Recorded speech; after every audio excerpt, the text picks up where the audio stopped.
Meeting to order. Would everyone please stand for the pledge and the prayer? Rob Rodell, can I pick on you one last time to lead our prayer? I hope it's not my last time. For me, it is. I'll be glad to. Let's pray. Heavenly Father, Lord, thank you, God, for letting us live the life that we live in this country, that we're so bountiful with our blessings, God. Help us remember those that are less fortunate than us and those that are suffering this evening from whatever they would be suffering from, Lord. Put your healing hand on them and give them some warmth and comfort, God. Help us this evening as we work on behalf of the citizens of Bryant. Bless everyone here for participating in democracy, which is a blessing within our country, God. Help us where we failed you. Forgive us of our sins, and thank you for your Son, Jesus Christ. In Jesus' name we pray. Amen. Amen.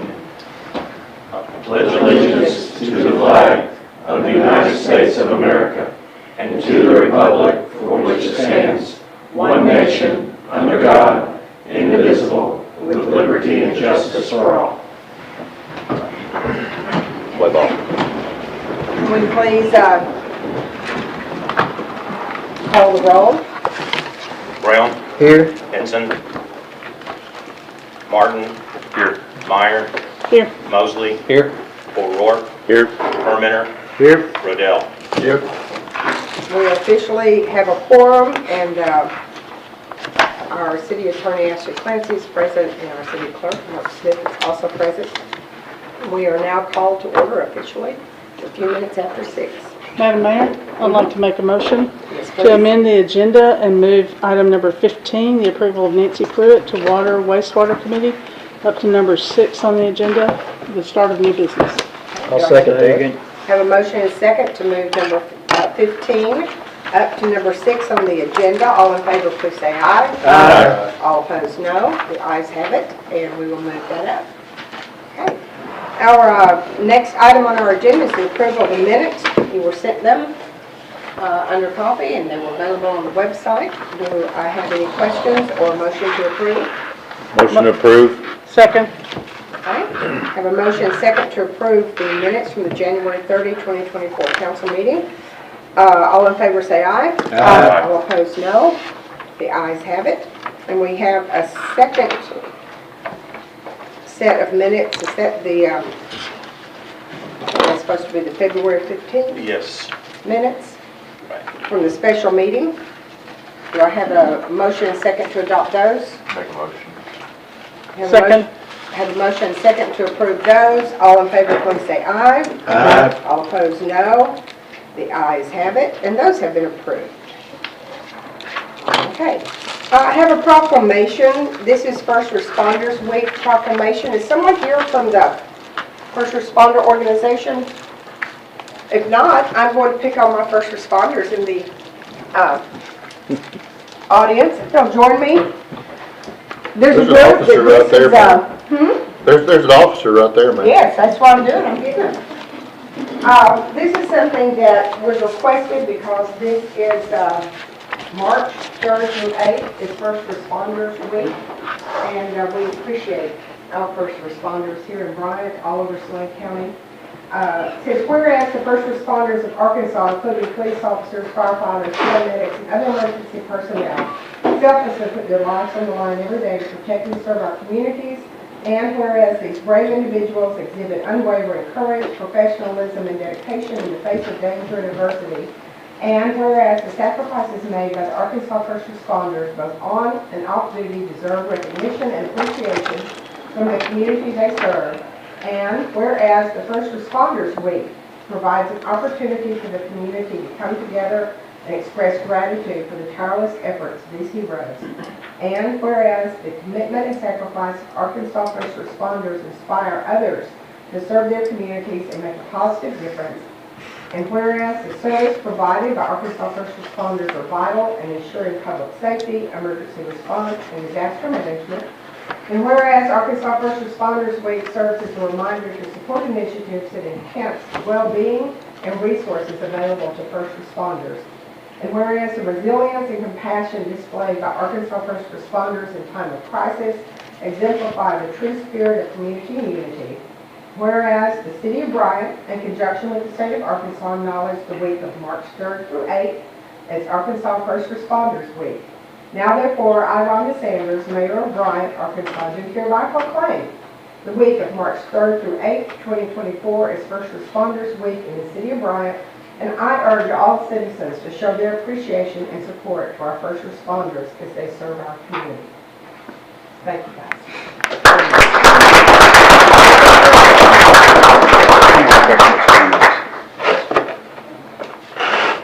And we do appreciate that. Oh, wow, this wasn't what I've ever heard. If I'm correct, Yeah. Just bring a tears to his eyes. It's beautiful. Jack, it's okay, they're all right. Scare me. We now have our State Representative R.J. Hawk would like to make a presentation. Thank you, Mayor. Thank you, Council. Chief Jordan, if you would. Sorry, yes, come twice.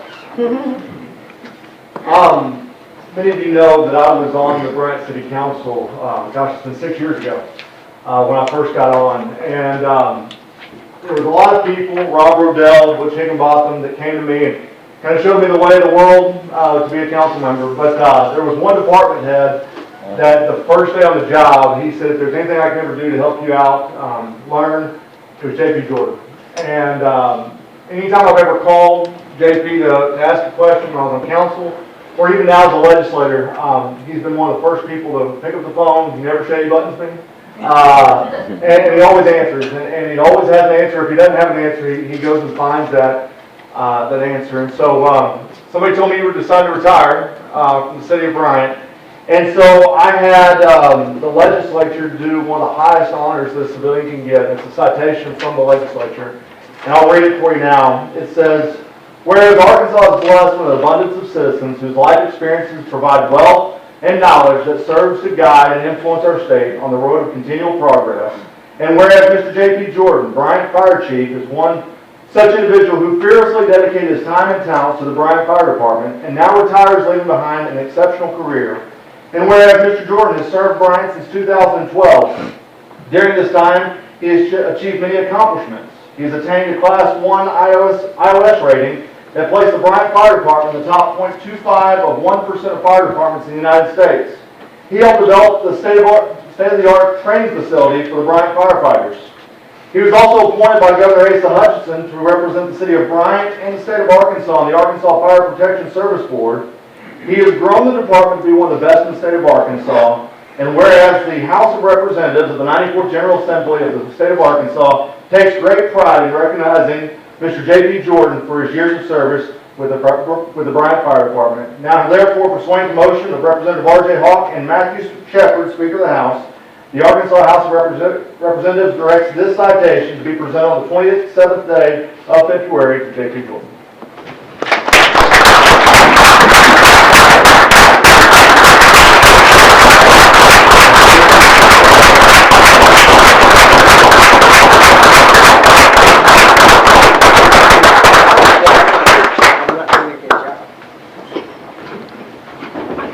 Too bad for a kid from Stuttgart. Thank you all. Thank you. Thank you. Barely. You know, I spent the last couple of weeks saying goodbye to my people and my friends at the fire department, but I wanted to say, you know, it's also been working with the other departments, working with and for them, that we're all kind of support departments for each other, and it's been great working with all of you guys. So, I'm going to miss you. Thank you, J.P.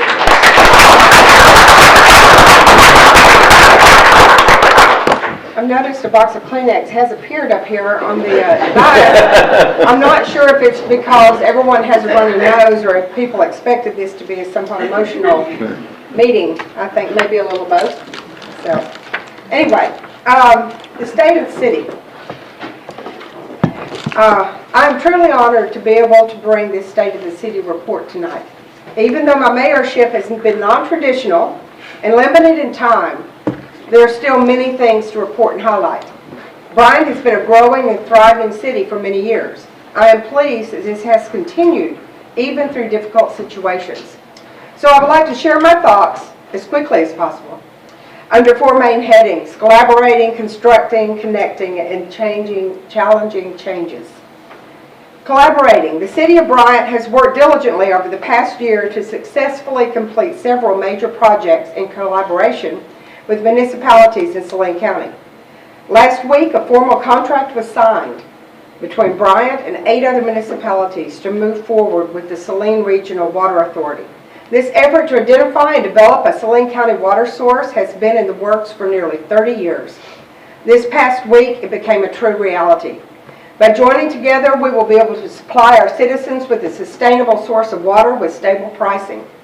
This collaboration will positively affect Bryant and all of Saline County far into the future. Mariah Winkle and Tim Fournier from our Public Works Department were key players in making this contract happen. It has been invaluable to have Bryant so well represented throughout the entire process.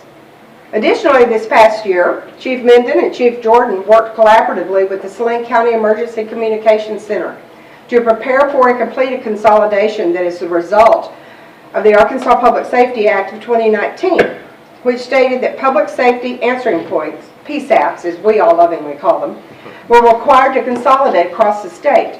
The Bryant Police Department, along with the City Council and Mayor, worked to come to an agreement that would allow Bryant 911 to stay operational. However, in September 2022, City Council and the Mayor voted to join the Saline County PSAP and Saline County Emergency Communications Center.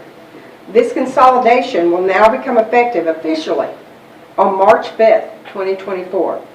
The City of Bryant is working to ensure our citizens have the best possible care and response during a time of need. Working collaboratively is essential for this to happen. During the past year, city personnel were led by Joy Black, who did a marvelous job, to work collaboratively to improve data and information systems for the public. The City Financial Office implemented a new financial system that allows for better reporting and monitoring while integrating multiple billing systems that were manual in the past. This will save time and provide for better accountability of resources in the future. Our Animal Control Department worked diligently this past year to achieve the status of being a no-kill shelter. This status is now within reach due to the collaborative effort of Tricia Power, our Animal Control Director. By partnering with other shelters in-state and out-of-state, Bryant Animal Control has placed more animals in their forever homes. This has resulted in fewer animals being euthanized and us being well on our way to being a no-kill shelter. Constructing, we've done a lot of that in Bryant this past year.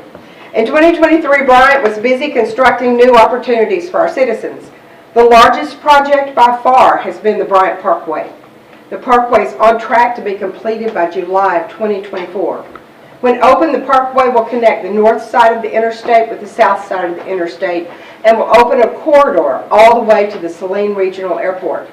This will provide Bryant with new opportunities for smart growth that will bring new resources to our city.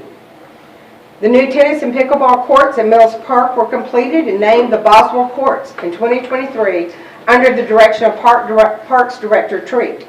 The courts have been used by hundreds of citizens and visitors, and you can go out there at 10 o'clock at night and see people playing. In 2023, we were also able to install a new water metering system along with new meters for each of our direct water clients. The new meters were successfully installed, and the new metering system allows clients to access their billing online and monitor their usage in real time. Our Public Works Department has been busy adding to the amount of work they can do in-house. Last year, our staff performed over 2,000 feet of pipe bursting in the Stillman-Stivers areas, upgraded streetlights, overlaid roads, and completed drainage phases in Cambridge Place, Stone Pine, Meadow Creek Drive, and Dogwood Place. Additionally, they secured funding for 2 large sewer projects set to begin in 2024. We still have growth in our city with 96 new residential building permits and 11 new commercial building permits issued. Quality growth is critical in order for a city to have the resources necessary to retain and improve the quality of life. Connecting. One of the critical roles City Hall plays is implementing ways to connect our citizens with each other and with city officials. Most people would not consider the city budget as a way to connect to the community. But in Bryant, this has been the case. Multiple opportunities were offered to the public to give their input into our city budget. I appreciate our finance department and other volunteers attending events and meetings to make the public aware of our budget process and to hear their opinions. Our budget book once again earned the Distinguished Budget Presentation Award because of its easy-to-follow format and its public education focus. The budget book is readily available on our city website for anyone that is interested in learning more. Another way we connected in 2023 was through the development of a new master parks plan. The process included input from several hundred citizens and out-of-city limits park visitors. Several community meetings were held to get input on where we want our parks to be in the next 20 years. This plan is also available on our city website on the Parks and Recreation page. Recently, the Community Engagement Committee regrouped and has set a course for engagement between citizens and city office. This committee started in 2022, but recently gained new purpose and energy. Having a committee focus on the ways we can connect and engage with each other will be critical to bringing in the right businesses, developing the most engaging events, and identifying new opportunities for our city. This committee is developing their bylaws and goals, and guys, I hope they will become an official committee of the city by this summer. Last but not least, the city initiated a new citywide Christmas event in 2023. The new event was very successful, and it was a collaborative effort between the city, local businesses, and the Chamber of Commerce. The city supports efforts to bring community events to the forefront and provide citizens an opportunity to connect. Additionally, an ordinance allowing for entertainment districts to be developed was passed in 2023. This will allow businesses and organizations to develop events that are structured in a variety of ways. Challenging changes. While the past year has had many successes, it has also come with several changes that have presented challenges. The changing work environment in the state and nation have placed a burden on many organizations to increase budgets in order to attract and retain personnel. Bryant was no different. In an effort to keep the city safe and secure, the pay scales for both fire and police were revised in February of 2023. This change led to a budget constraint unless there were additional revenue sources identified. Two possible solutions were an increase to the city millage and a proposed ballot initiative for an A&B tax. City Council passed a small millage increase for the first time in over 30 years to help bridge some of the gap. But the proposed A&P tax overwhelmingly failed in November of 2023. This left the city with the need to adopt budget cuts that included hiring freezes, elimination of new unfilled positions, and COLA pay increases being eliminated, just to name a few. The most significant change of 2023 came late in September, when the elected mayor had to resign, leaving the city in a very uncertain position. I was appointed as interim mayor by the city council until a new mayor could be elected. The timeline for a special mayoral election was set in November, and that will occur on March 5th, 2024. I'm proud to say that while the challenges at times have been great, Bryant has risen above and continued to grow and thrive. Much was accomplished this past year, and we are now on a path to have new leadership and many great opportunities. A new mayor will be sworn in on March 8th, and a new set of how-tos will be established. As the city begins this next chapter, I want to encourage leadership to consider just a few things. First, our citizens should receive our best. The campaign is over. Bitterness and revenge will get us nowhere. Surround yourself with people who have different skill sets and opinions than you. Look for the value in every person and group and seek to learn and understand. Recognize that in the grand scheme of things, you're not very important. And finally, recognize it's a privilege to serve. In closing, I want to let each of you know that it has been an honor to serve my city and to be a part of setting the stage for the next chapter in Bryant. When I step aside next week, it will be with a full heart and new understanding. I appreciate the city staff for educating me and being gracious. You have a special place in my heart. I applaud the council for leading and for serving. You have been open and supportive. Finally, I thank the citizens of Bryant who have continued to be engaged and caring of our city and each other. I have enjoyed meeting you and hearing from you. So may God richly bless this community going forward. Thank you.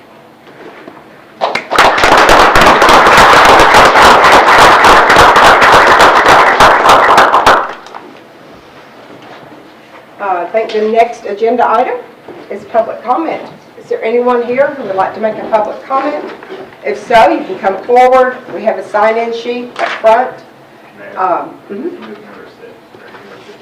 Well, public comments, and then Oh, it's the I'm beginning of sorry, the... you're correct. You're correct. I moved it up to 6. No, It'll go into new business though. It goes under new business. I apologize. We'll do public comment and then we'll do that. Thank you, She's just Tim. getting eager to finish You're it fine. up. Thank you, Tim. Yeah, I guess she's just trying to. Well, I had to check because so often I am confused, so this is good. Public comments, anyone want to make a public comment is welcome to come to the podium.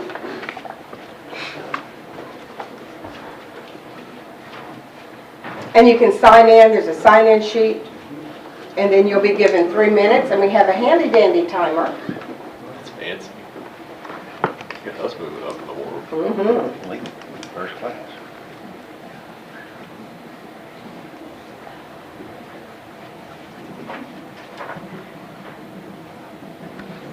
Hey, I'm Tracy Bullock. I was here last month, so I just want to address what y'all said last month about the 40-mile-per-hour speed limit. So first of all, they mentioned pedestrians and kids. So all our houses on Hilltop Road are set way back off the road. There's hardly any, I think most of the, as far as I know, there's not kids on Hilltop Road, but some of the houses could have kids, but the houses are set way back off the road. You will never see a walker, you will never see a biker on Hilltop Road. There's not any pedestrian traffic on Hilltop Road. We have 2 subdivisions, one's Oak Lynn and one is Magnolia Village across from the training school. Both are set off the road.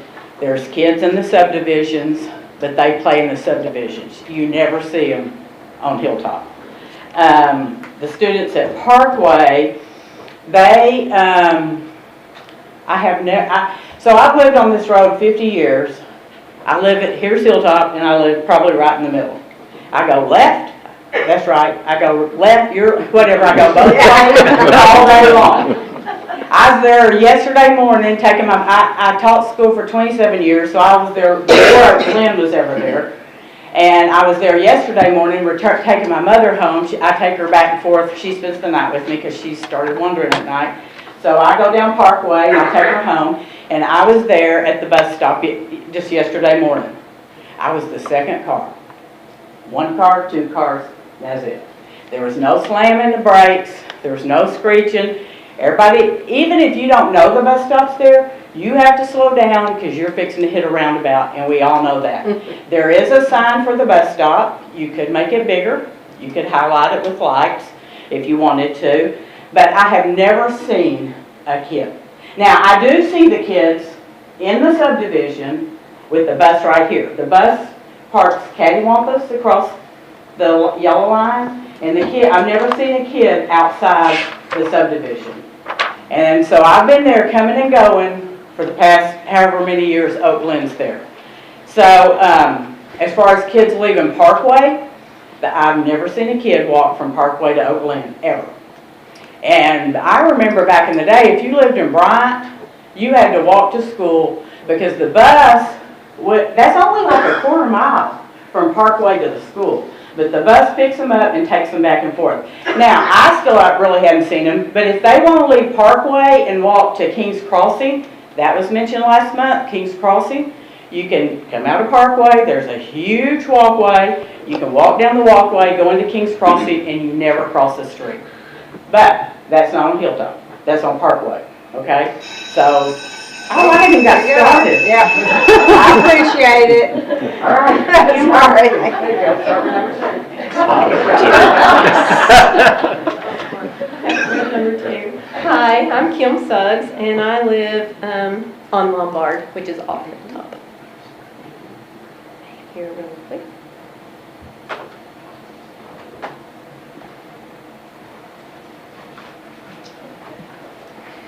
So I too would like to speak regarding the speed limit on Hilltop.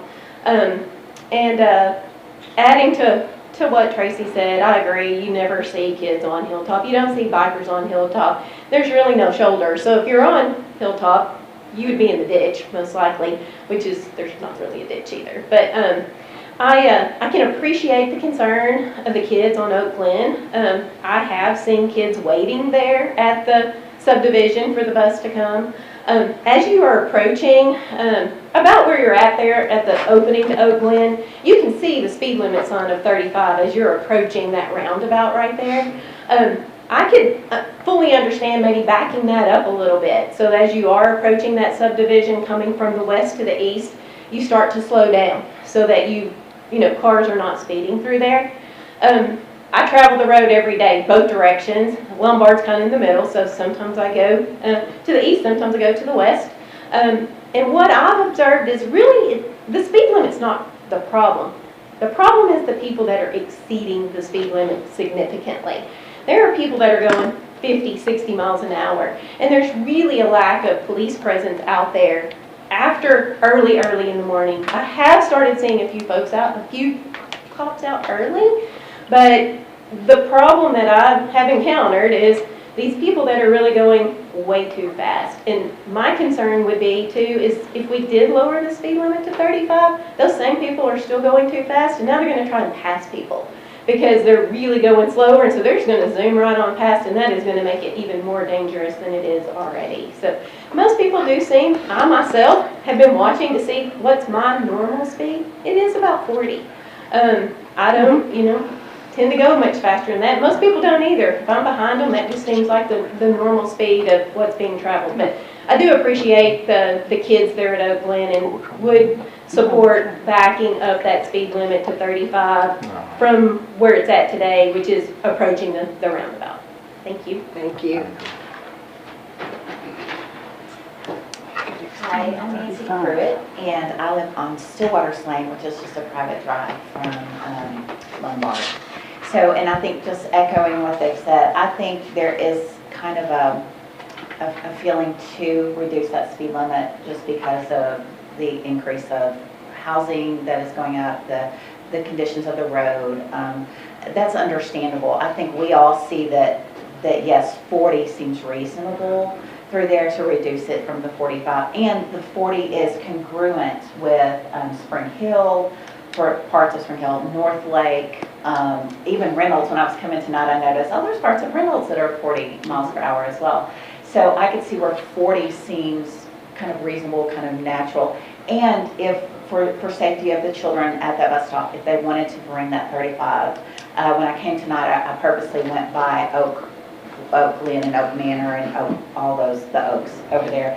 And I could see where, okay, the 35 is down there, maybe we pull that up just a little between those two neighborhoods. I know that one older neighborhood there, the turn in and out of there sometimes is a little awkward. There's not a lot of space, so a lot of cars will pause a lot more there when they're turning in and out. So that may be a natural place for 35 to happen right here and to get, as you get to the roundabout. But I think we all agree that there probably is going to be a change coming. We just don't know that going all the way to 35 at this point through that one area may not be the best solution, but 35 for the children's safety in the neighborhoods might be a good choice. Thank you.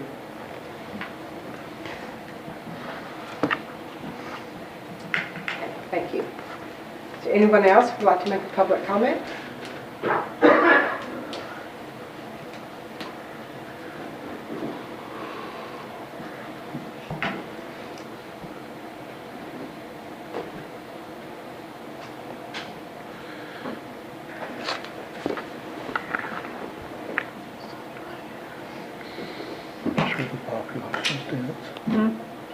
Hi guys, so I'm encountering 42 accidents. We're not talking about kids, 42 accidents the last 3 years on Hilltop, all the way from Hilltop Road, from the stoplight, all the way till Springdale Road. 42 accidents in the last 3 years.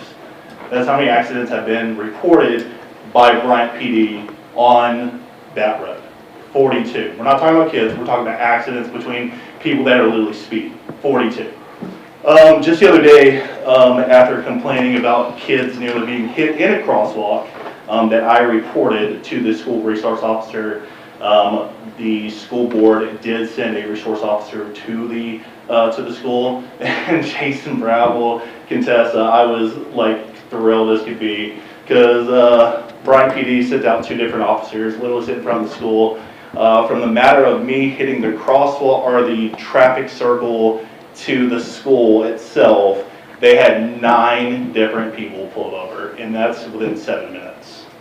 7 minutes, 9 different people pulled over. 2 of them were teachers, which is insane to say, but you know, whatever. But so also, the average distance, if you go down the hilltop all the way till Springdale, right? How many street lights are there? 5. All on Springdale Road, all the way on the other side, unless you get the detention center where it's lit up as can be. Besides that, there's not a single traffic or a street light on that road whatsoever. Potholes galore. That road is completely unmaintained. Literally, you just bump it. It's just like riding a roller coaster on top of it. We want to talk about 40 miles an hour, 35 miles an hour. We're talking about 20-second difference. I drove that road literally from the traffic circle all the way till the end of Springdale. It took me 3 minutes and 46 seconds. Turn back around, coming at 40, it literally took me 3 minutes and 29 seconds. We're talking about 20 seconds. To relieve all, and they even admitted, which is funny because you're admitting people are going 55, 60 miles an hour down the road. And we're talking about that it's not going to change it if we go down to 35, because then people are passing on the shoulder or whatever. And we're talking about police presence. I've been complaining about police presence for the last several months, have I not? I mean, let's be honest. I mean, people are going to do whatever they want to do. If you want to complain about 20 seconds compared to being home safe, about they keep talking about Oak Glen. We've had a neighbor in Oak Glen had 3 different vehicles crash through their fence because they've been speeding through that neighborhood or through that area. 2 of those signs that they're talking about that were over there are completely knocked down because people lost control when it was snowing and didn't abide by the speed limit. So let's talk about 20 seconds. Okay, thank you. Do we have anyone else that wants to make?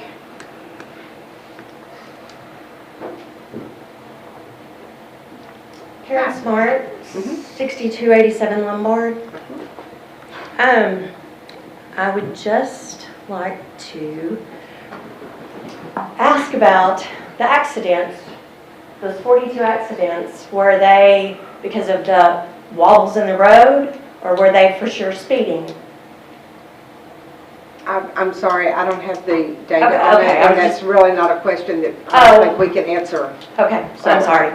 Okay, well, I just want to reiterate, in the mornings, 35 is going to back up traffic. It takes me longer to get to work in Little Rock, or I'm sorry, longer to get through Bryant than it takes me to get to work in Little Rock. That is it seems like every road's 35.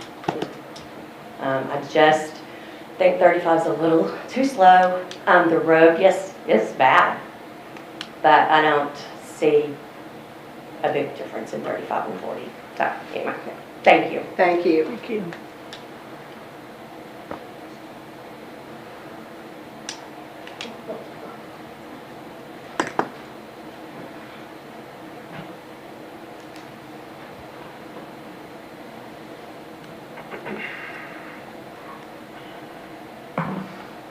Hello, my name's Randy Bullock, and I've lived on Hilltop Road for 50 years plus. I think I'd like to ask all of you, how many of y'all drive down Hilltop Road 10 times a week?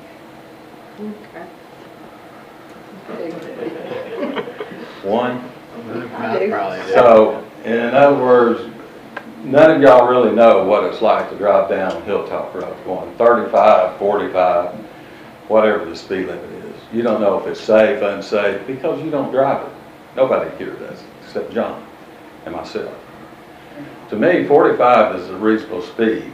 I've even talked to a state trooper about it. He said that 45 is a reasonable speed.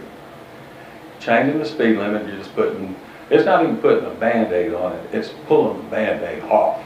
That's what you're gonna do when you lower that speed limit. So, I think 45 is still a safe speed.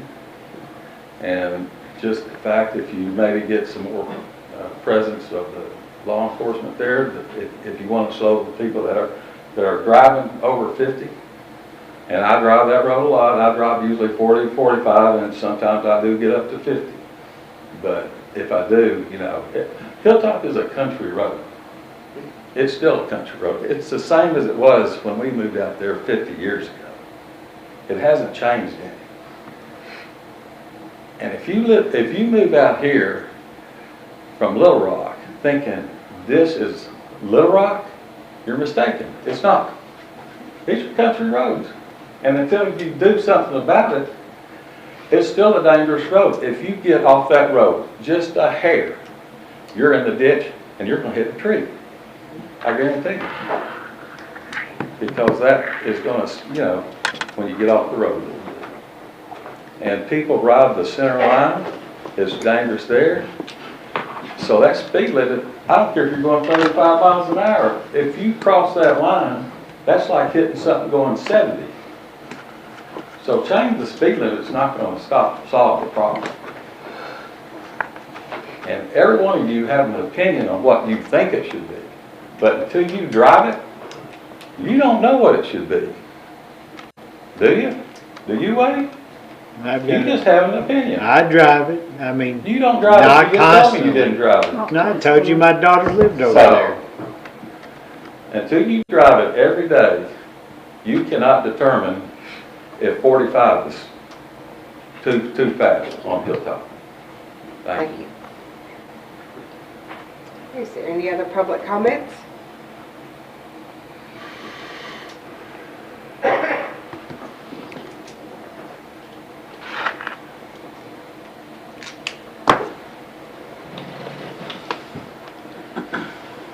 I am David Smart. I live on Lombard Road as well. And I think everyone in the room knows the solution to the problem is widening Hilltop Road. I also realize everybody in the room don't want to hear that. I mean, that's a whole other conversation. But here's my question. If dropping the speed limit 10 miles an hour, has there been any type of impact study on that? How do we know that's, I mean, where'd we get this number? From similar roads. Similar roads being, I'm just answering your question. It was from similar roads. well, I mean, you know, the Metro Plan, all these guys that do all this, if we just arbitrarily set our own speed limits, I mean, sure, it might work, but I don't know that anybody knows that for certain. Because they're right, the traffic is in the morning is, you know, I don't think speeding it up would be the solution, but I also don't think slowing it down is the solution, because there's just not enough road. I mean, I met 2 dump trucks today, and the mailbox, the dump truck, I mean, pick your poison, what, you know, that's the bottom line, is it needs to be 3 feet wider on both sides. And I know that's something we can't solve tonight, but, you know, the amount of subdivisions out there and the amount of added traffic pressure in the entire area, not just Hilltop, but Hilldale. You know, if y'all been out there driving around, you know the development that's going on, and I mean, there is just an absolute ton of it. And the infrastructure just can't handle it, you know, and I realize the city probably can't handle upgrading the infrastructure just at the drop of a hat as well. I mean, in a perfect world, we could do that, but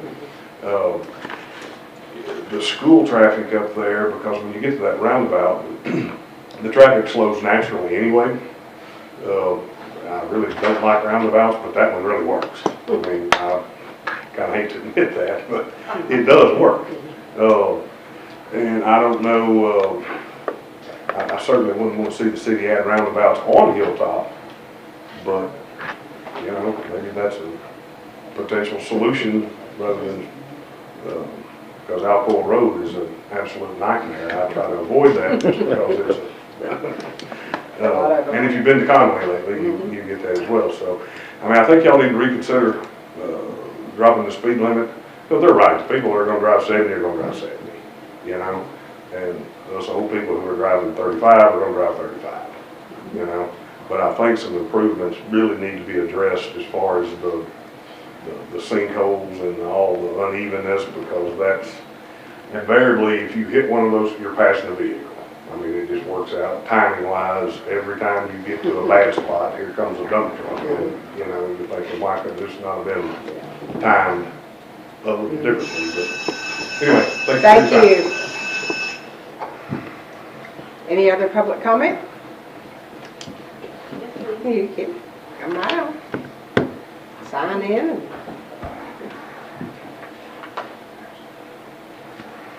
Okay, Debbie Broadway. I just have to write my name. Okay. I just have a couple of things. Mayor, thank you for your service and stepping up at a time that our city needed it. Council members, I thank you all for your service as well. It's kind of hard times right now. But what I want to urge is for continued fiscal responsibility within the city, and to hold department heads accountable for budgets that they submit to you, and that there should be immediate consequence for those that aren't able to be able to operate within budgets that are submitted. And I think an immediate and consistent review of all department budgets, and I know y'all do those things. I just wanted to urge it from a standpoint from my pocketbook to your pocketbook, that's how I have to do my household budgeting. I ain't got money, I ain't got any to spend. I don't have a credit card that I can rely upon. We all know those fiscal responsibility isms that we learned in school, but I want to seriously urge going forward that you all keep things that are a priority: police, fire, streets, waterway. I mean, I get it all. Everything's a priority to somebody.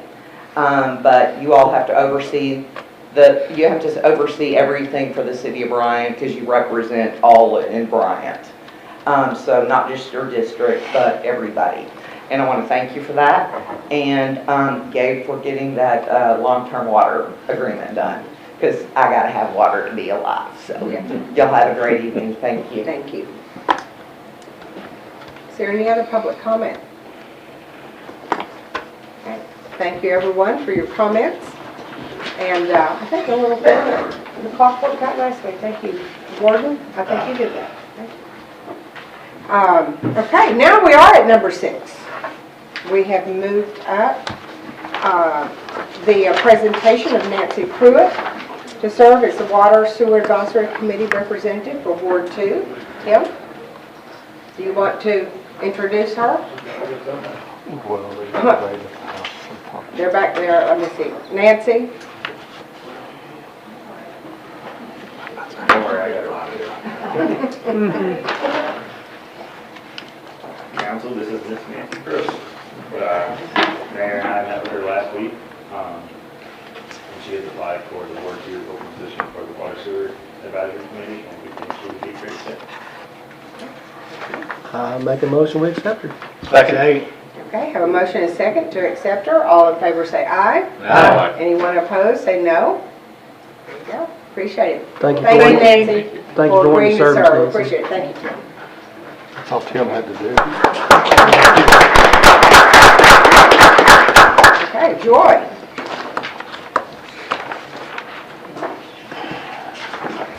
My first item is the monthly regular report for ending January 31st, 2024.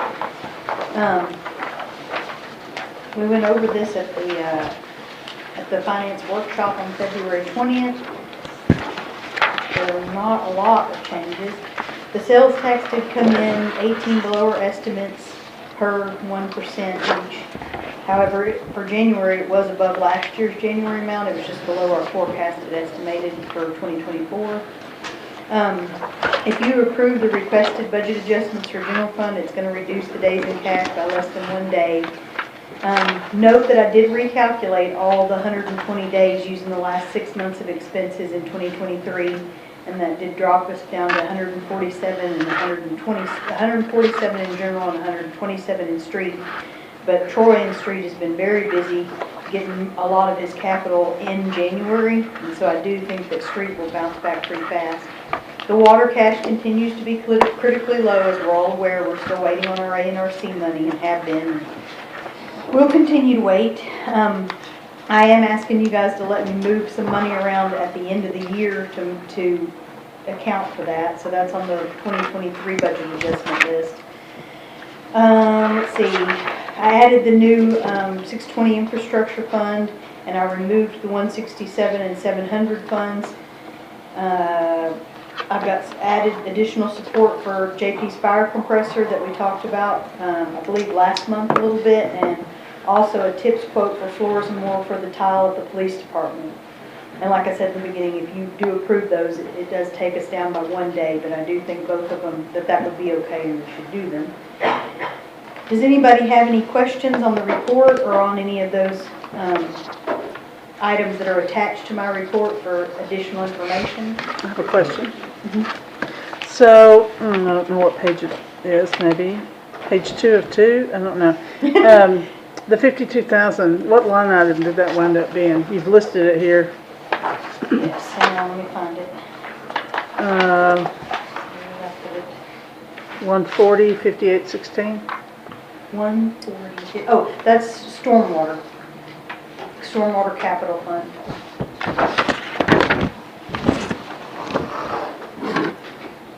Okay. Good question. Any other questions?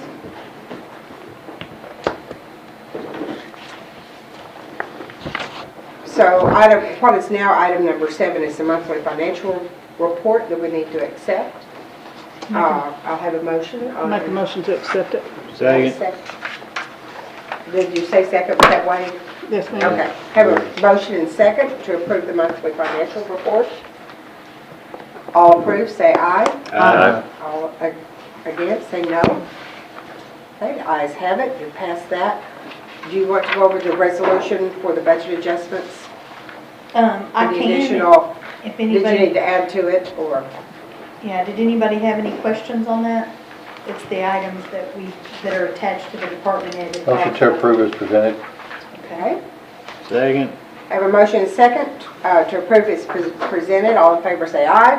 Aye. All opposed, no. Ayes have it, and this will be resolution 2024-06, if I'm correct. The third one, you know, I do this every year usually. I've got to keep bringing back budget adjustments for making sure everything lined up in the right buckets for the audit. And so the only big one on that list is the one for the PD.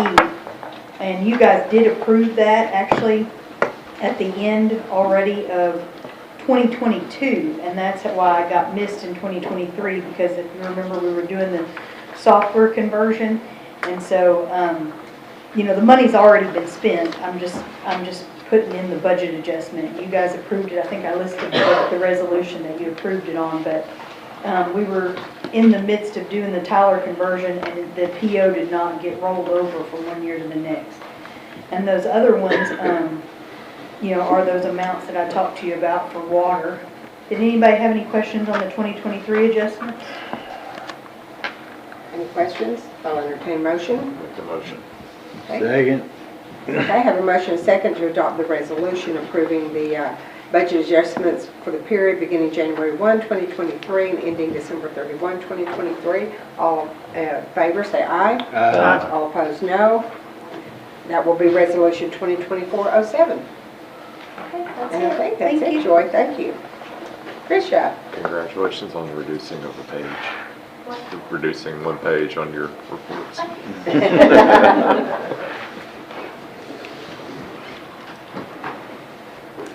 So the 2006 GMC has finally reached the end of the road. And so we would like your permission to sell it. It has been passed around and it finally landed in animal control, where the mice finished it off. So anyway, that's why we brought this resolution to you today, because it's served the city well. It's time to retire permanently. So this is a resolution that authorizes the mayor to sell or dispose of city property, specifically that vehicle. Do I have a motion to adopt this resolution? So moved by Rob, second. Second. Second by Jordan. I have a motion and second to approve the resolution to authorizing the mayor to sell or dispose of city property. All in favor say aye. Aye. All opposed, no. The ayes have it, and this is resolution 2024-08. Thank you very much. Thank you, Council. And while I'm up here, I just wanted to say real quick, thank you, Mayor Sanders, for your service. We appreciate it so much. And also thank you to JP Burton. We appreciate his service as well. She got called Both on. be very much. Very much. You want those videos like what I did? That's all his face. Trying to what truck that was.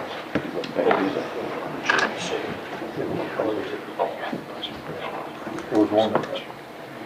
Okay, I have for you the interlocal agreement between the county and Benton. I believe you all have seen this before. Before you is the red line version that changes. This has actually been active since 2008. And we recently went over it and made some changes. Colton and the mayor were actually the ones that headed this for me. Most of the changes are just in, a lot of it is the name of our departments. We did change, the statute says that the county board has up to 60 days. We asked that that be moved down to 45 days to forward to the city any suggestions they have. But they can ask for approval up to 60 days based on law, and that is written in number 5 of this agreement. Everything else in here is pretty much state law. We are just formalizing it and put it in writing so that we are all aware of it, the county and the city. And can I add that this did go before the planning commission last Yes. week? They reviewed it and approved it. So we do have our planning commission on board understanding what it is. Are there any questions about it? If not, I will entertain a motion to adopt the interlocal agreement. I'll make a motion. Okay? Second. Motion second. Is that Jordan down there? Yes, ma'am. Okay. Have a motion and second to approve the interlocal agreement as presented to you. All in favor say aye. Aye. All opposed, no. The ayes have it. Thank you very much. I will let Judge Brumley know. And then this will go before the Saline County Planning Commission for their approval also. Thank you, Colton, for the work on it, and thank you, Ashley. Okay. Next is the ordinance that was spoke about in public comments to reduce the speed limit on Hilltop Road. Can we have some discussion Yes, on please. that? So just in the course of the last month, did a little bit more background research on this. Chief, do you mind to talk a little bit about like traffic counts and stuff? I'm sorry I'm putting you on the spot on that. Police department actually put a radar on the road and kind of did some traffic count numbers and. So I actually left that sitting on my desk, but we have what's called a black cat. It is I'm not going to describe it too much because I don't really want you to see it. It's a radar box that covertly sits on the side of the road. It doesn't track your license plate, so it just tracks the cars that drive by, the number, the speed they're going, such, so that you actually get a true count. We have the radar trailer that sits out that everybody sees and stuff, so you slow down and you don't really get a true idea what speed is. So the black cat was out there for a couple of weeks. I only have the first week, I don't have the second week reports yet. The first week showed about 14,500 cars, and that's in a week's time. So that could be people coming and going too. Because it's tracking east and west. But enforceable violations, since I was told at the last council meeting that we give 10 miles per hour by Mr. Bullock, which it's officer discretion, by the way, we set it at 10 miles per hour, and the number of enforceable violations was about, I think it was 3 or 4%. And the average speed on the road was 44 miles per hour. That was 14,500 cars. The highest speed on the road was 83 miles per hour. Oh my gosh. I don't know if that was Mr. Bullock. He said he's done 73 before. And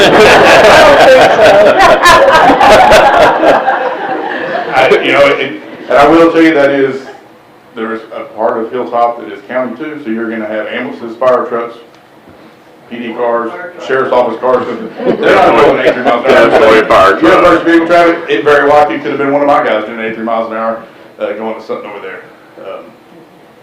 I will say this, as far as the speed enforcement on that road, very difficult. To say that you don't see them, I kind of would disagree with that, because I know they're out there, I can see their GPS tracking, I know they're driving up down the road. There's no place to sit on Hilltop. And even if I do sit, there's no place for me to pull you over on Hilltop. The last car that I myself pulled over on Hilltop, I didn't stop until Spring Hill and North Lake, because there's no place on Spring Hill to pull them over. So it's very difficult going there. If you go towards the Parkway, you can pull them over into the gas station or something like that. But it's very difficult to sit there and run radar. They can drive up and down all day long. If I pass you and you're doing 60 miles an hour, I have no place to turn around and go back on you. So logistically, it is a very difficult road to enforce. There's a few driveways that people have offered to sit in, same problem. Because the hills and such, I'm not going to go into the logistics of how you actually properly run radar, but it's line of sight visual, the radar confirms it, and so if I can't see the car until it crosses the hill, I can't tell you my speed estimate. So it's just a really difficult road to work in regards to everything everybody said, as far as there's no ditches, there's no shoulder, the road's just not wide. It's not, if I stop a car, I'm going to block the whole road, basically. So that answers your question. Yes, for If you sure. have anything else Thank you. while I'm up here. Yeah, don't scoot just yet. So what's the speed limit on Boone Road? Boone, I believe. 35. Okay. I mean, I go the speed limit, don't get me wrong. Yeah, I think the vast majority of Boone, as far as I know, is 30. Okay. There might be somewhere. So is that the road where we had some kids die, like about 10 years ago? They were That was Hilldale. Hilldale? Well, no, North North Lake. North Talking Lake. about the hill North Lake jumping? you're talking Yeah. about. That was Spring Hill, North Lake area. Okay, I'm trying to remember, I apologize, because In your professional My memory's opinion, do you fading. have an opinion on what the speed limit should be? Honestly, I don't. I'm not a traffic engineer. I can tell you what I just told you. Not my job, it's not within my bailiwick to tell you what the speed limit is. And I can tell you whatever the speed limit is, we'll enforce it. But I don't have the certifications to tell you what the speed limit should be. I really don't. Just being point blank honest with you. I think you've testified in court before, sir. Couple times. I've got a couple of, the road, I haven't traveled it much lately. I have traveled it, and with these people here, if the road's so bad and we increase the speed limit, are we not asking for a? Well, now, if you're asking me if we're increasing the speed limit, I will wholeheartedly go against that. I'm not for that. I don't think we're asking for an increase. I mean, We're decreasing. I think what he's trying to say is kind of what I thought about. Several of the individuals that came up mentioned potholes, mentioned things of that nature and if we're gonna leave it at 45, shouldn't it be safer if we are dropping it to 35? Especially in the condition that the roads are in, based on what some of the individuals' public comments came. That's a tip question. I don't do streets. I mean, I that's what, I don't wanna speak for you, Jack, but that's what. that's what I was asking. I'm just trying to figure out why he's getting. I have no idea. I'm just wondering, it seems like an oxymoron if we're gonna increase, but then we don't have the infrastructure to fix the roads, and I don't know the answer. You aren't increasing though, So, right? no, so the discussion. Or decrease. If they're decrease, then they're gonna go around. So, what's the answer? All I can tell you is what I just told you. The average speed for that week was 44 miles per hour out of almost 15,000 cars. I'm just telling you what the box said. I got a second week that's getting processed. Putting a report, and I didn't have it for you tonight since it just wasn't ready. Is your second week after you guys were able to write some tickets the other day? Or is that They were both, prior? I think they were both after that. It might have had some of that time in there. And that was all in the school zone area, is where that was. I can tell you this, out of those accidents, the vast majority of them are intersection related. I'm not going to say that they're speed related, because we didn't go through every one individually, but I think we counted like 16 or 17 there at the intersection of Hilltop and Spring Hill.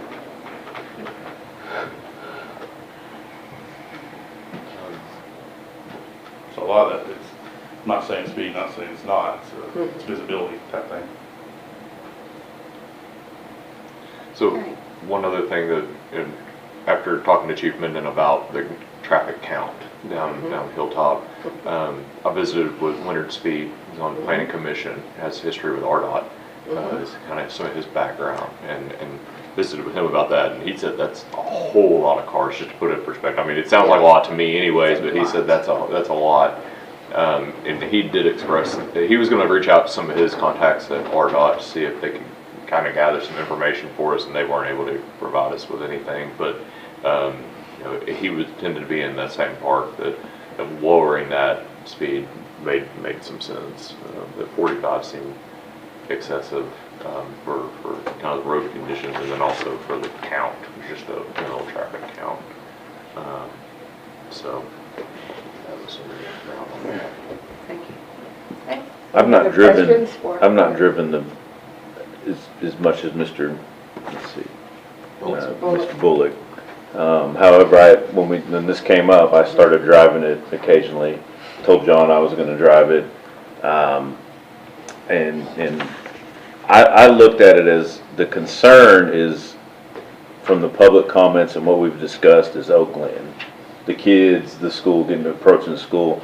And I think Ms. Pruitt had a wonderful idea earlier on bumping the speed limit back. I mean, you got that hill right before Oak Glen, correct? I mean, when you come out to Oak Glen, and then you see 35 and it drops. And I think Ms. Pruitt had a great idea about moving that 35 up well before Oak Glen, putting 35 there. People are slowing down before they get approaching Oak Glen, and I think that may resolve some of the issues, some of the concerns as you approach what seems to be the main concern, or was my concern when I voted on it, was the Oak Glen. And I think that's a great resolution. I don't know how difficult that would be to. That's a street sign. I will tell you, there are areas that they do it, interstates, highways, city streets too, where they doesn't necessarily change the speed, but they put up a speed warning. You see the sign, you notice it's a different sign, it's not a speed limit sign, but it's basically telling you you're about to go into a 35, and then you see the 35 sign. Like I said, it is already 35 through that section, it's 25 during the school time hours, so maybe put in a Entering a speed speed zone. warning sign, that the speed limit's about to drop. Type sign might be beneficial. Once again, not an expert on it, don't know anything about signs. Tim, did you have something you wanted to add? Just if we're gonna move where the speed limit is, there is a section there just for W West after Oakland that is in the county. Yeah, that's what I was going to ask. I'd asked Jordan to kind of have that prepared, just because I knew that was going to be a topic of discussion that we would. Thank you, Jordan. They're right there at Oak Meadow. Oak Meadow's actually a county road. So, so for point of reference, the square there, so just to the right of that is going to be Oak Glen. The section that runs right there where the cursor is, that's county road at that point, correct? So, ultimately, to me, it makes sense that if we're talking about maybe moving that 35 forward, maybe we move it to where it transitions to county road. May make sense for that last stretch as you come up, because the hill is somewhere right in that same area, I think. If I'm correct. I'm trying to remember exactly where the hill is in comparison to that actual line. But that may be a potential thought. I mean, it's So is it the whole red line there? that section. Because I see where no, Hilltop it's- Road is, and there's Oak Glen.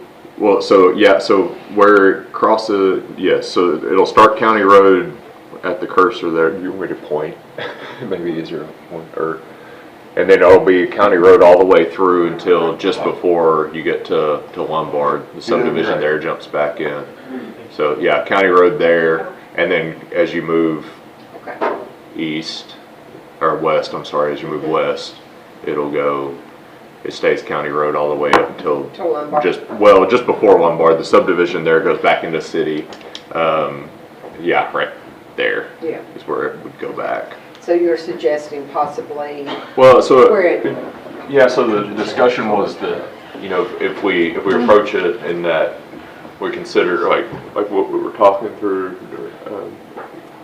Ms. Pruitt brought up moving that 35 further up so that people are slowing down before they get to Oakland rather than as they've already passed that entrance of Oakland. And maybe, you know, to me, a kind of a natural point of reference for that might be where it changes to County Road. And you're talking about going this way. the That's correct, first yes ma'am. change from Yeah. East going west, it would be the first change of the county road. That's right, Okay. yes ma'am. Well, yeah, so, no, the second change. Yeah. So after you pass through, so the what, the I think you're going all the way westernmost, down to Lombard. the Is that easternmost, what- I'm sorry. Yeah, so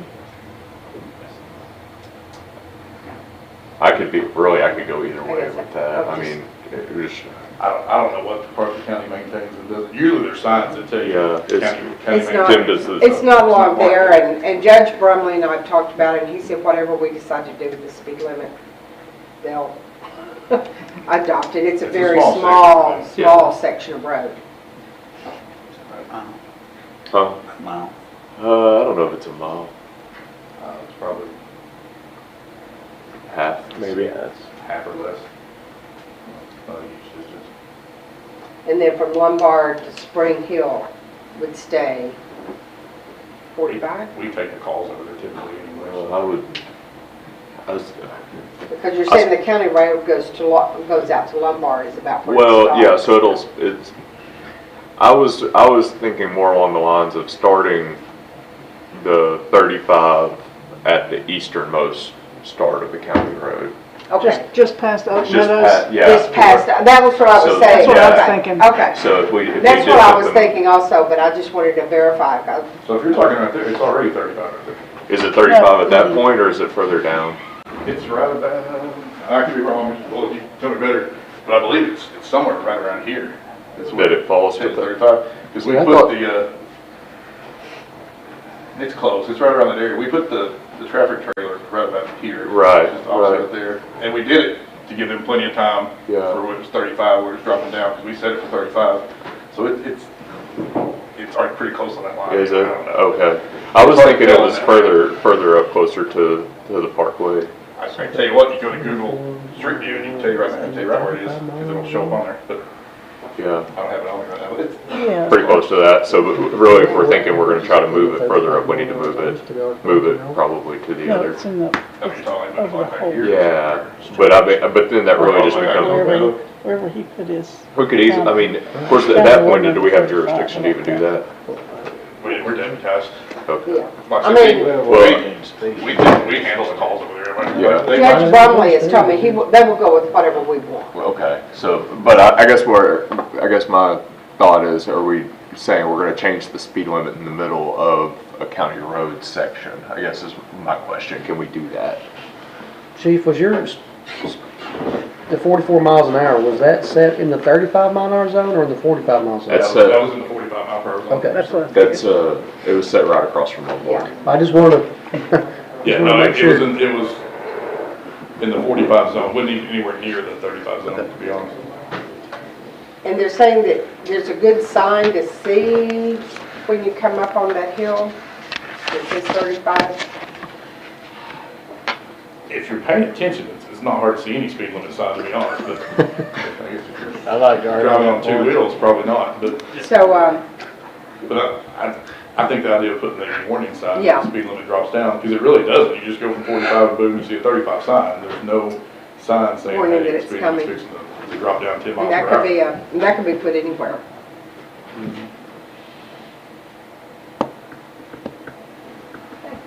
Sounds like a good idea.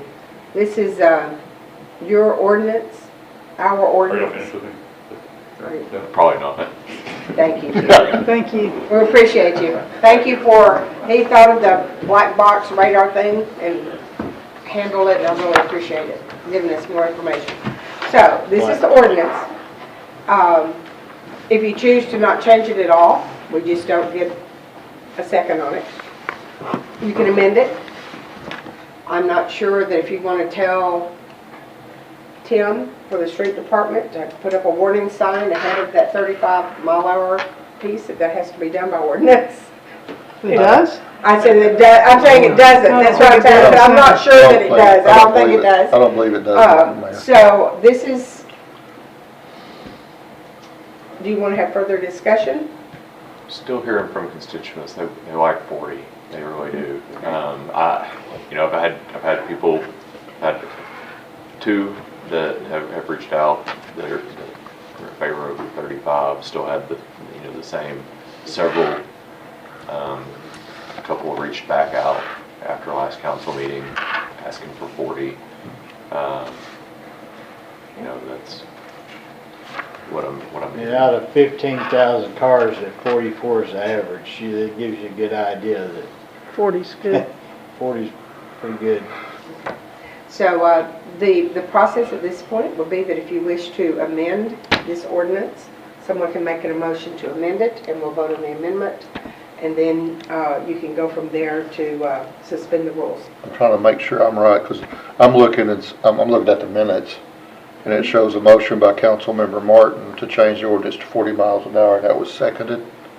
But it failed. It failed. But it failed because you didn't split, the chair didn't split the time. Right. Well I played. did not vote, Well I did not played. vote affirmative. Yes, And well there was a played, tie. well played, almost former mayor. Well, I chose to allow us to have another month Oh, I to hear understand. from people. So it's still at 45? Still. Yes. So, do I have a motion to amend this ordinance? I'd like to make the motion again this month to amend it to 40. I think it's still what I'm hearing from the constituents that drive it, so. I think with the information that we have and what Chief Jordan's given us, I can second that. Okay. So this is a motion to amend the ordinance that it be from its present speed limit of 45 to a maximum of 40 miles per hour, and that will be on the whole section of Hilltop. And then we will ask Tim to please put up a sign, a warning sign. What can I say? Excuse me, I do want to clarify that the motion, let me clarify the motion, that everyone understands it. The motion that has been made is to reduce it from 45 to 40. That is over the entire section of the road. That is currently 45. We would need to have Okay. Please make that is currently 45. I want to make sure that it's clear. we're leaving the 35 Okay. section. Yeah. Okay. Okay. That's why I wanted to clarify so that I make sure that I was writing it down correctly. So, and you agree to that amendment, and you agree to that, any changes to that? Okay, so I have an amendment to the ordinance that to the sections of the road that are currently at 45 miles per hour, that they be reduced to 40, that the 35 mile per hour section closer to Oak Glen stay as is, and that there's a warning sign placed in advance of the 35 mile per hour section. That doesn't have to be in the ordinance? No, it doesn't. Okay, just being That's a clear. caveat too. As a caveat, that's, Okay. Okay, so that is the amendment. We have a motion and second to that amendment. All in favor, please say aye. Aye. Okay. Opposed, no. You have amended your ordinance. Now, I will entertain a motion to suspend the rules for first, second, and third reading by title only, so that we can go ahead and vote on it if you want to. Motion to read by title, first, second, third. Second. Okay, I have a motion and a second to read the ordinance, to suspend the rules, and to do the first, second, and third reading by title only. There we go, I'll get it out eventually. Okay, so now, this is with the amended ordinance. The title is ordinance to reduce the speed limit on Hilltop Road. I will just reiterate for purposes, the amendment to that is the 45 mile per hour section dropped down to 40 miles per hour, and that the 35 mile per hour section remained that. Mayor, if I may, before we vote, does council have that down? Our attorney? Yes. Mid-council, sorry. I'm sorry, I apologize. That council. Apologize to Madam City Attorney. Yes. Okay. I have that on there. So we are now voting to suspend the rules. Is this a roll call vote? Yes, it would be. It would be. Okay, we're voting to, I thought so. It's voting to suspend the rules. So have a roll call vote, please. Mosley, Yes. Martin, Yes. Brown, Yes. Herminer, Yes. Meyer, Yes. Rodell, Yes. O'Rourke, Yes. and Sensat. Okay, so you have now suspended the rules. Now I will entertain a motion to adopt the amended ordinance language. Motion to adopt. I have a second? Have a second. I have a motion and a second to adopt the ordinance as amended. And this also is a roll call vote. Why don't you call the roll? Meyer, Yes. Brown, Yes. Martin, Yes. Rodell, Yes. Herminer, Yes. O'Rourke, Yes. Mosley, Yes. Benson's absent. Okay, the motion has passed, or the ordinance has passed. We do a motion to adopt or not, Madam Chair? Is that what that was? That's what that was, yes. Okay, making sure. Yes. Mayor, there is an emergency clause on this. Thank you very much. Now, do I have a motion and second to adopt the emergency clause? Thank you for letting me know that. So moved. So move. Second. Second to adopt the emergency clause. Discussion, please. Mhm. Why is there an emergency clause? So it could take effect tomorrow instead of in 30 days. We've been 90 days reading. I've got a young man standing behind you that's waving his hand like crazy. 30 days to change all the time. Okay, okay. I am glad to, so the best thing that I would say at this point is do not adopt the emergency clause since we have it on there. I'll need a motion and a second to adopt it and then we will vote it down. How's that? That's right? We have a motion and a second. You could Yeah, we have a rescind- motion and a second. You can rescind your first and second if you choose to do so. People that made the Okay. motions can Yes, rescind. I those. will. Do you, If do you'd you want like to to do rescind so. your motion and your first? Yes. What are you laughing at? You went to law school to learn this. Okay. You know, this was gonna be just one of those meetings, it was so Yeah. fluid and We're easy. killing it up here. And I What know are you people talking are sitting online going, what are they doing? There's a lot of rules to understand. It's a full moon, bro. So, yes, anyway, we have had that motion and a second, but both of our motioners and seconders have rescinded their motion and second. So now, I will move that the emergency clause fails for lack of a motion for second. Whew. Okay, that gives Tim his needed time, that gives us time to get the information out there. I appreciate y'all being diligent about this. This is an example of where the 3 readings works and why you do it, so that people have time to respond, and I appreciate it. Okay, and that is ordinance number 2024-03.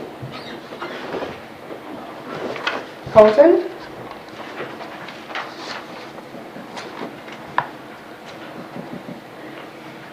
Good evening, council. Colton Leonard, I'm the interim community development director. Sorry, it's a mouthful sometimes. This is a resolution for short-term rentals. It's a resolution to temporarily suspend our zoning regulations for short-term rentals for the weekend of the eclipse. As everybody knows, that's going to be a very busy weekend for most of Arkansas.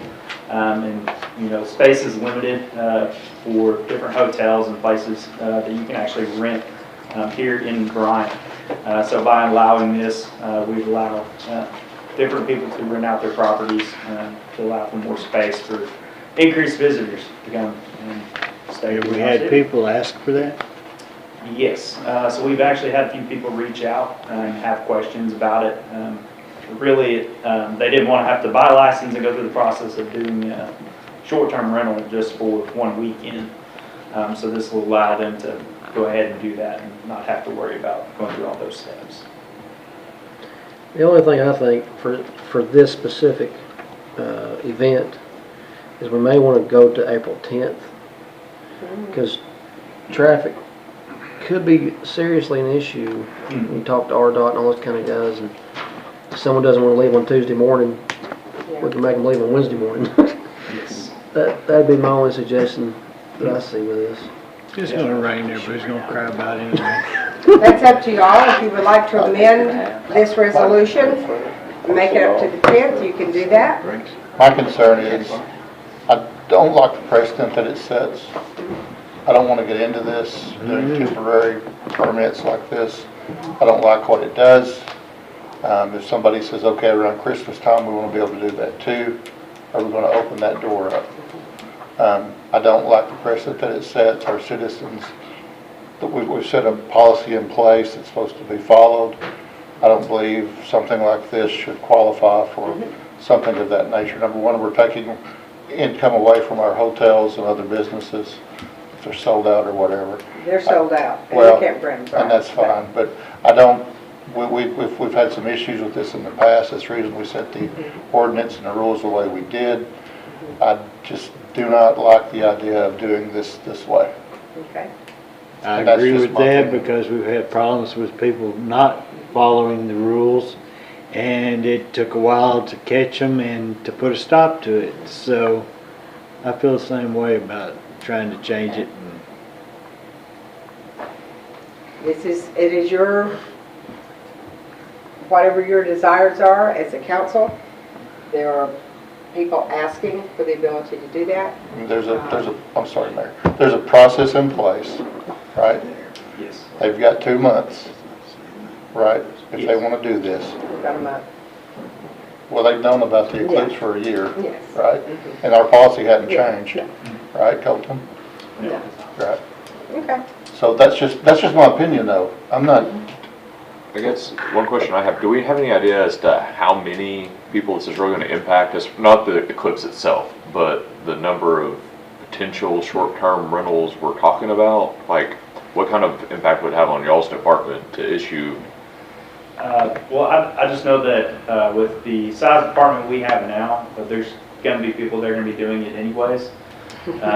So the ability to enforce that and be able to kind of just constantly be online looking for people doing those and having to go in and write, a ticket or a citation for that, it would just be pretty overwhelming.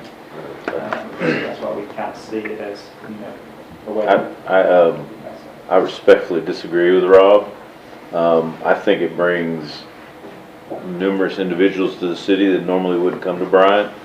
If we have hotels that are sold out, it brings a whole larger pool of individuals, which in turn would be using our restaurants, shopping in our places, locations, things like that, for such a short time. But I understand Rob's point. I just think the other direction would benefit the city. I could see benefits on your end and I understand. I'm allowing not, it. I'm Yeah. just expressing my opinion. I can do civil dissidence. Oh, yeah. I've done it for And my that's whole why we career. have these good discussions, to make sure that we cover all the bases. So what Well, is, the only thing, Jordan, is we had some that were doing it, and they were doing it constantly. Yeah. But they weren't getting caught. And, we don't have a real way, other than, like Colton says, is try to monitor things, and a lot of it's online.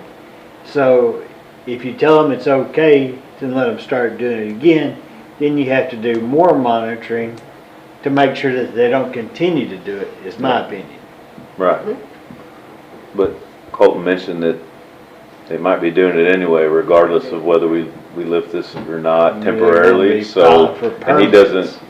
doesn't have the department to kind of enforce it, right? The size of the department's difficult to enforce. So, For a normal, period, I think we could have For adequately that. enforced, but for the influx of people that, are gonna be coming here either way, I think that we can just be very, very tough to do so. Could what's be the a rough- process to do a short-term rental? So currently, you have to come in and actually get a conditional use permit. So you have to go through that process, which goes to our development review committee and then to planning commission for the public hearing on that conditional use. Once that is done, then you'll have to come in and apply for a business license through the city and then meet all the regulations there for our short-term ordinance as well. And if I remember, Colton, we discussed this in DRC? Yes, we have. So we actually brought this up to our DRC this past one, I forget exactly which week that was. Discussed it amongst our DRC members, which also includes 2 of our planning commissioners sit on that. And that was actually passed by them as well. They recommended it to council. So I've been messing with Eclipse stuff for a long time, since 21. Participated in tons of meetings, started our own committee meeting that Ms. Rhonda's been running for the past several years. The issue is that they're coming. We can't stop people from coming. And where are they going to sleep? That's one thing they always keep talking about. Like, they'll pull over on the side of the road and sleep if there's not enough places for them to go. That's it. Good ticket. I agree, but when you're sitting in the meeting with RDOT and they're preparing trucks with snacks and water because they expect the interstate to stop for 15 hours, this is a totally different thing that any of us has ever experienced before.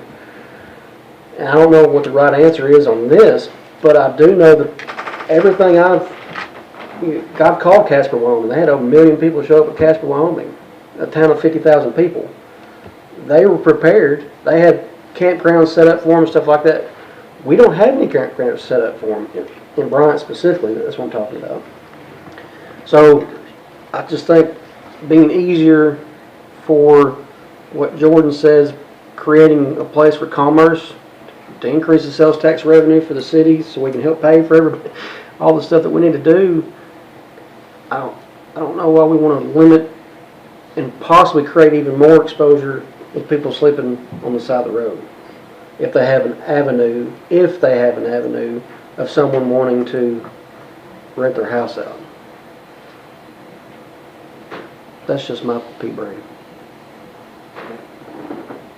Any other comments and thoughts? I appreciate everyone's, like I said, I love having discussion. This is good. Okay. You want to table this for 2 months? Oh, Rob. The first reading. Good. It's the first reading, right? Resolution, it's not. I've worked deadlock for 3 years before, not here. Okay, we do have, do I have a motion and a second on the resolution for short-term rentals? I make a motion to temporarily suspend zoning regulations for short-term rentals for a specified date. I don't know the dates off the top of my head, so. It's 5th Colton, through 9th, I think. Currently, it reads Friday, April 5th through Tuesday, April 9th. I think you said you want to do the 10th, right? Just to be safe. It was just a suggestion. Did I we? think it's a good And suggestion. I do know that, as Councilmember Brown had said, the Casper, Wyoming, the traffic going out of it was the largest issue that they face with the amount of standstill that they had on the interstates. So we could see a large number of traffic trying to exit at one time. And there's one thing we hadn't even talked about. It's also, if they keep it the same, it's the same weekend as Arkansas Derby in Hot I Springs. think they moved the Derby. Did Derby they? is not, I think so. I'll just say, yeah. I thought so. I thought that the Derby was a different weekend because I asked, but I may be wrong. Okay. Well, if that's the case, that's good. So I have a motion. I do not have a second at this point in time. My question is, do we need to amend the resolution? That's what I'm or is it asking gonna is be- does someone want to amend it to make it the 10th? Would you like to rescind your motion? I'll rescind my motion. Okay. Do I have a motion to amend the resolution, if y'all want to the 10th, adding the 10th? I make the motion to amend it to the 10th. Okay, I have a motion to amend it to the 10th. Do I have a second for Second. that? Have a motion second to amend the resolution to the 10th. All in favor, please say aye. Aye. Okay, now we have a resolution that suspends the short-term rental from April 5th through April 10th. Do I have a motion to adopt that resolution? So moved. I have a motion. Do I have a second? To adopt the resolution? I'll second. Okay, I have a second to adopt the resolution. This is a resolution, so it's a voice vote. All in favor, please say aye. Aye. All opposed, no. No. Okay, the ayes have it. Thank you very much. We have a waiver to the short-term rental from April 5th through April 10th. And I just want to make Am I something correct? clear. Did I do something wrong? No. It is only to suspend subsection A and B. That is what Colton mentioned, the conditional use permit, and that they don't have to apply for a business permit. There are other subsections of that. Yes. Colton Thank may know you. off the top of his head. I know one of them was like, cannot have parties anything like that, those would still be in effect. This is justice upon a place for them to sleep, right? Yes. Yes. Yeah. Thank you, Ashley. Temporarily. I appreciate that. Temporarily, for that section.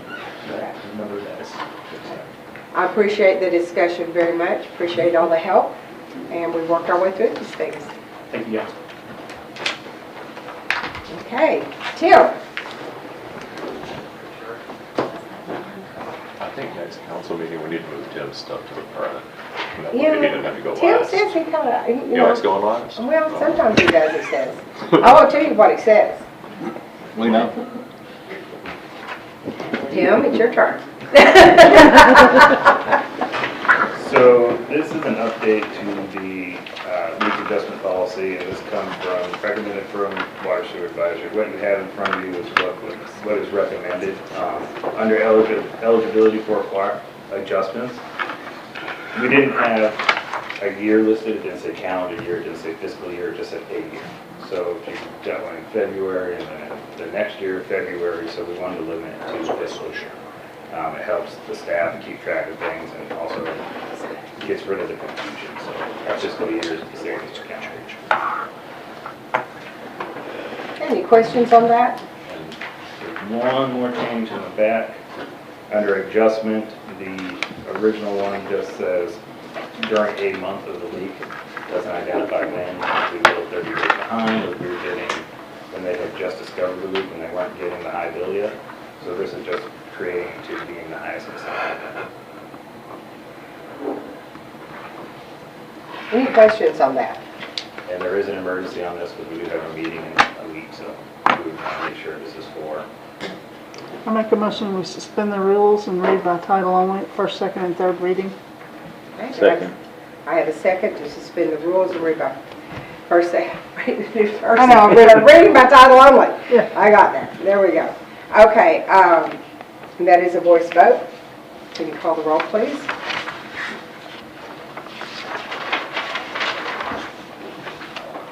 Martin, Yes. Meyer, Yes. Brown, Yes. Permenter, Yes. Rodell, Yes. O'Rourke, Yes. Mosley, Yes. Henson's absent. Okay, the motion has passed to suspend the rules in reading, first, second, and third reading by title only. The ordinance to update leak adjustment policy, an ordinance authorizing implementation of a policy governing water leakage adjustments in Bryant, Arkansas. Motion to adopt. Second. Have a motion and second to adopt. Can you please call the roll?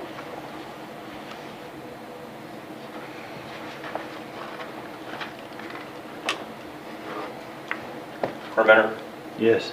Mosley, Yes. Martin, Yes. Brown, Yes. Meyer, Yes. O'Rourke, Yes. Rodell, Yes. Okay, Henson's absent. the motion has passed. We do have an emergency clause. Do I have a motion and second to adopt the emergency clause?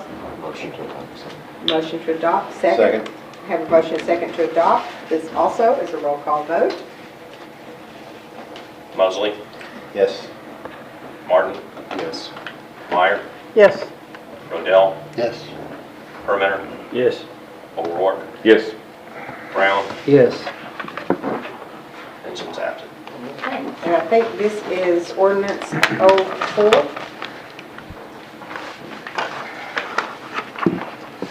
Yes. Okay. Thank you very much. Tim, you have one other item. Yes, next is a memorandum of understanding between the city of Bryant and the Bryant School District. In front of you, you have this little map here. The sections on Hill Farm in red are what areas 1 and 2 are. They are not the sections in pink. Discussion is for improvements of that area. Garver is currently through the engineering firm now, so we would contract with Garver and be reimbursed through the school district for the cost of it. And those, I'm sorry, those are all street funds, correct? Designated street funds to pay for those, This would be reimbursed through the school would pay us back for what we're paying through the street. this. Yes. Yeah, that's my question. Yes. Okay, so it's not out of general funds, it's No. out of street funds, okay. Yes. Joy will, in the near future, be bringing you a budget adjustment to reflect that for a short period of time, it will increase the budget $155,000, but then it will come back through and wash out. This is for traffic study and design work, it's not for construction. Is this a resolution, madam? Just This is just a motion. make a Motion motion to adopt, second. I please. have a motion to adopt this MOU. Do I have a second? Second. Okay, I have a motion and second to adopt the MOU as presented. All in favor say aye. Aye. All opposed, no. The ayes have it. I appreciate it. And we're to the end of our agenda. We made it. Council comments. I got a couple. I know everybody's ready to go home. Do we know anything about, is it M&H Mobile Home Park? Yes. We have settled and we have received that check. Hallelujah. Yes. It has been. Good. I got one more. Yes. Last month we had a leak adjustment on some of the Lindsay properties. We made a resolution, I believe, back years ago, that we were not going to give anybody a credit from Lindsay properties. But we had that one on the agenda last month. Okay, So, I can look into that. okay. True. I have not, but Okay. I don't know how we could hold a resident in an apartment to a different standard to a resident in a household. Because they're paying for the water. It's not like we're giving it to them. Now, can I say that there was a period of time maybe when they didn't pay for their water, when things were all inclusive? But that's all changed. It may exist, I haven't seen it. I guess we have to really determine, but I will look into that. I wasn't aware of one, but I'll look into it, and if there is one, we can bring it forward to. I think it's the one that's on Far Drive. Okay. I'll look into that, and we can bring it to council to see if we want to get rid of that Thank you. now. Thank you. Any other comments by council? I've got one. There's a new notification system that's Yes. going in place for the Alexander Youth Services Center. Anyone that was enrolled in the Vine system is supposed to be getting transferred over to the new system.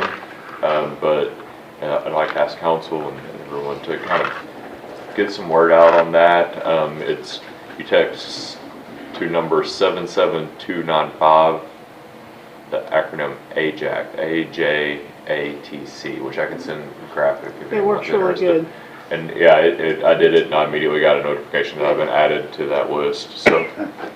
Maybe I misheard in that meeting, but I thought what they said was if you're in the Vine program, you had an email associated with it, so they send you information to move you. I don't think it's gonna. Is that what, maybe I misunderstood, then personally, I just went ahead and redid it anyways, because I I was. was assuming, I was just assuming. Yeah, I was I was supposed to be part of the Vine system, but yet never got any notification. So I would encourage anyone to just go ahead and re-sign up, and that way you cover your bases with that. But if you guys could help kind of get word out to everyone that that's in place now, and hopefully is a better operating system than what was currently in place.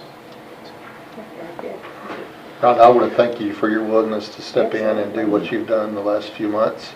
I know that's a thankless task, but you've done a masterful job of setting a standard for whoever the next mayor will be with regard to relationships with the council and being transparent, open with the activities. And I hope whoever gets elected will follow the example you set. Thank you. I second that. Great. Thank you all very much. Appreciate your support. Any other council comments? I've got, Chief, thank you for everything you've done for our city. You have been a great leader for many years, and all the guys love you. Council does, and we hate to see you go, but we know you're ready, and it's good. Brandon, we're excited you're taking this place. Thank you for that. We look forward to where you're going to take us. And I want to voice the same thing as Rob. Thank you for all of your hard work. It's been very noticeable to me, especially with the transparency. We all enjoy your leadership, so thank you. Enjoy your vacation that you didn't get to take. That's right. And I get to have final comments tonight. JP, I said we're gonna go out in a blaze of glory tonight, okay? I just do want to thank everybody from the bottom of my heart for the opportunity that I've had to do this. And I do want everyone to be aware that I am tendering my resignation as the mayor of Bryant, effective immediately upon the certification of the election that is expected on March 8th. So at that point in time, we will have new leadership, and I will be here to help transition all that they want me to. Thank you all, and motion to adjourn? Motion to adjourn. Motion second to adjourn. Let's adjourn. Thank you.